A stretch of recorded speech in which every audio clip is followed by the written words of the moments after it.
आज हम जानेंगे इंदिरा एकादशी के बारे में, लेकिन अगर आप हमारे चैनल पर नए हो तो जल्दी से जुड़ जाइए। इंदिरा एकादशी आश्विन मास के कृष्ण पक्ष की एकादशी को कहते हैं। श्राद्ध पक्ष में इस एकादशी के पड़ने से इसे श्राद्ध एकादशी के नाम से भी जानते हैं। पितृपक्ष में इंदिरा एकादशी का विशेष महत्व है। धार्मिक मान्यताओं के अनुसार इस व्रत को रखने से व्यक्ति के पितरों को मोक्ष की प्राप्ति होती है। इस साल इंदिरा एकादशी पर विशेष संयोग बन रहा है। इंदिरा एकादशी का व्रत भगवान विष्णु और पितरों का आशीर्वाद पाने के लिए रखा जाता है।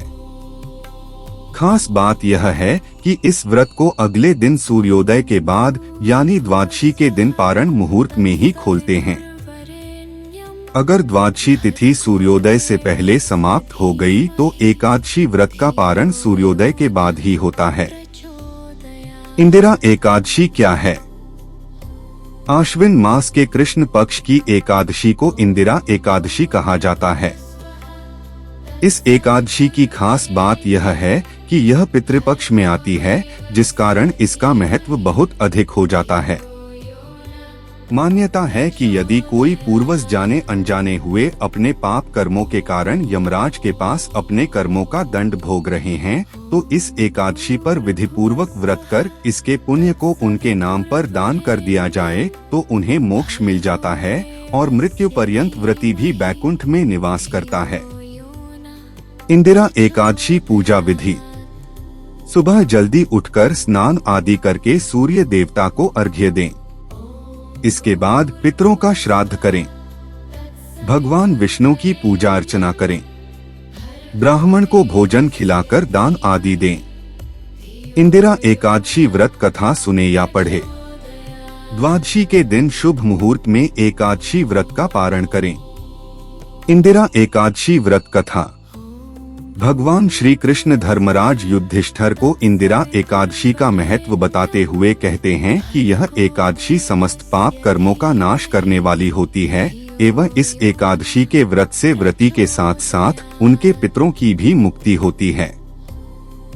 हे राजन, इंदिरा एकादशी की जो कथा मैं तुम्हें सुनाने जा रहा हूँ, इसके सुनने मात्र से ही वाजपेय यज्ञ के समान फल की प्राप्ति होती है।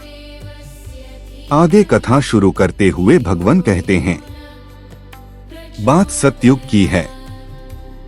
महिष्मती नाम की नगरी में इंद्रसेन नाम के प्रतापी राजा राज किया करते थे। राजा बड़े धर्मात्मा थे, प्रजा भी सुख चैन से रहती थी। धर्म कर्म के सारे काम अच्छे से किए जाते थे। एक दिन क्या हुआ कि नारद जी इंद्रसेन के दरबार में पहुंच जाते हैं। इंद्रसेन उन्हें प्रणाम करते हैं और आने का कारण पूछते हैं। तब नारद जी कहते हैं कि मैं तुम्हारे पिता का संदेशा लेकर आया हूँ, जो इस समय पूर्व जन्म में एकादशी का व्रत भंग होने के कारण यमराज के निकट उसका दंड भोग रहे हैं।